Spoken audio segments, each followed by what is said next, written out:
Dani Marks is a three-time varsity men's soccer team captain, and he will be speaking about the experiences he's gone through as a student athlete here at Penn State, the glory, the pressure that comes with it, and what can be done in order to better support Penn State athletes. Ladies and gentlemen, let's support Penn State athletes and welcome to the stage, Dani Marks. Think about the longest relationship you've ever been part of. For most of us here, that would be the one with our parents. For us athletes, second to that relationship would be the one with our sport. And just like the one with our parents, we love it, we hate it at times, but it truly defines us. And just like the one with our parents, it'll one day come to an end. But we choose to avoid preparing for that outcome. My name is Dani Marks, as I was introduced. I played on the soccer team for 4 years. And what I've come to realize is that my life was truly dependent on how my sport was going. I relied on it for my daily mood, my daily satisfaction, my daily happiness. One bad comment by a coach, one mistake in a game, one bad practice, it changes everything. I remember when I was younger, when I lost a game on the weekend, I would go home and act like a complete jerk. It turned me from a happy, energetic boy to a moody teenager. Coming to Penn State adds a whole new level of pressure in our sport. For most of us, it's the first time we're representing something so powerful, so big, such an institution, such expectations. You go from representing yourself to representing a brand. And the desire to do so well in your sport for the university puts you in this ongoing cycle of athletics, trainings, rehab, games, meetings. You're stuck in this bubble that's really hard to escape. We eat, we sleep, we live, we train, we play with the same people. We're stuck. You walk around campus, you're wearing your big blue warm jacket that Penn State Athletics gave you, the jacket that earns you automatic respect. You walk around like you're the man, because everyone else around you thinks that you are the man.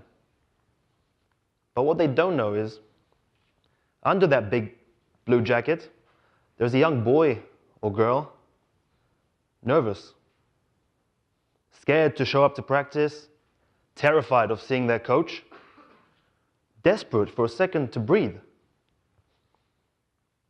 My first season as captain of Penn State, my team finished last in the Big Ten. I felt responsible. I felt like my coach has lost his trust in me, and I felt embarrassed. It's confusing when your sport isn't going the way you'd like it to go. On the one hand, you lack confidence, and you're afraid to go to practice. On the other hand, off the field, girls are trying to make eye contact with you wherever you go, and guys are giving you the head nod wherever they see you, all thanks to this blue jacket. Now look at this table. This table is supported, as you can see, by a central leg. If that leg gets hit, the table will fall easily. When we, the athletes, get hit physically, emotionally, mentally, we fall. We have a foundation, the table has a foundation. Our foundation is our sport, and they're both unreliable foundations.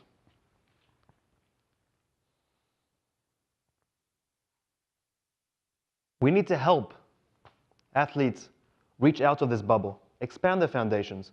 It doesn't matter how much time we invest, how much energy we invest into our sport, it's going to end.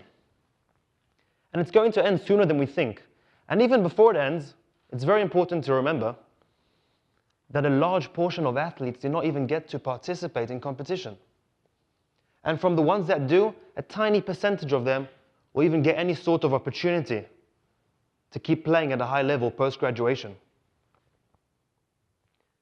I know injuries I know being the star. I know being a bench player. I know being captain. And I know being insignificant. I experienced most of this prior to coming to Penn State. I came here mentally ready for almost anything. But most come here knowing mostly stardom, and it pains me to see athletes go through this experience of finding out that the athlete life is not so fun anymore. We have to help these athletes. Be proactive. One easy way of doing this is bridging that gap between the non-athlete and the athlete students. Yes, athletes live demanding lives, lots of pressure. But there are so many students out there who are living tougher life than athletes. And there's so many students we can learn from and connect with. I don't know if I mentioned this, but I'm from Israel. And I'm lucky. I was always lucky at Penn State because I've always had a group of Israeli friends here.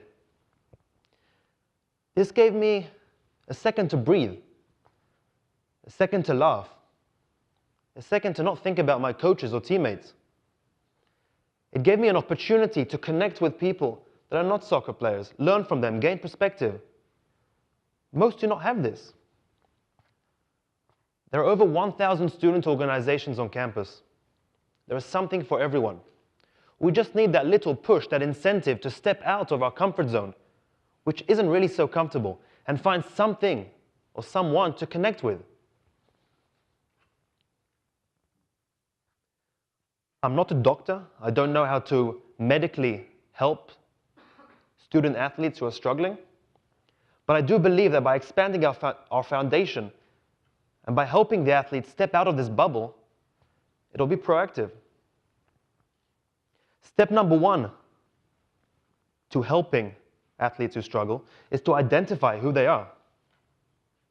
Right now, we rely on our coaches for this task. That is both irresponsible and inefficient. Coaches, just like the athletes, on a strict path to success. They're blinded by many things around them. It's their livelihood, it's their passion.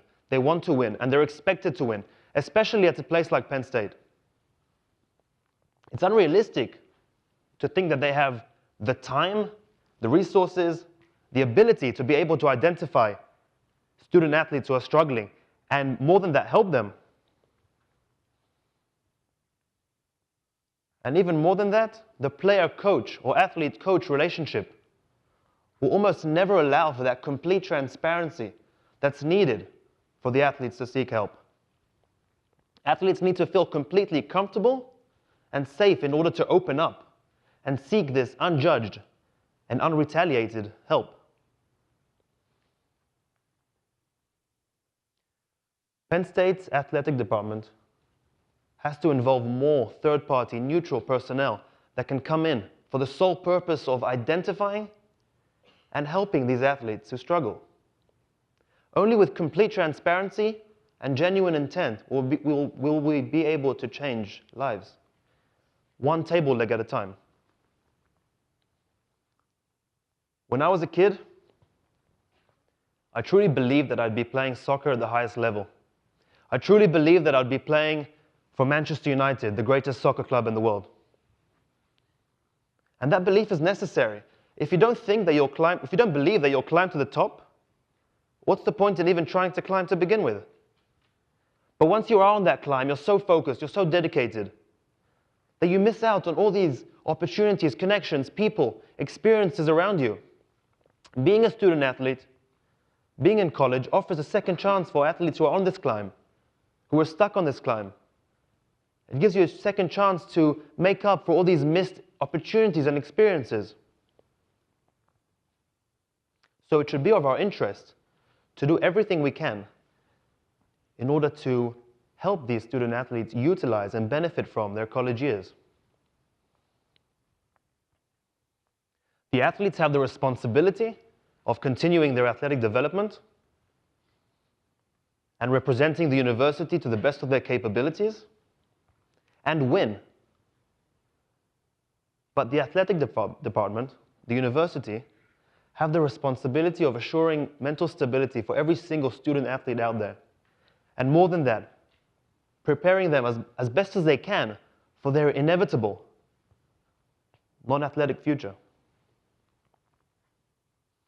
I once asked my first professor at Penn State whether he had any advice for me as I was starting off my freshman year.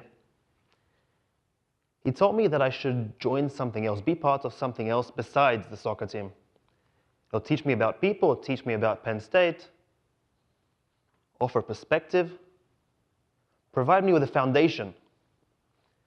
Now I remember almost exactly what Mr. Poorman said to me a couple years ago, but I didn't truly listen to him. So I now hope that someone listens to me. Thank you.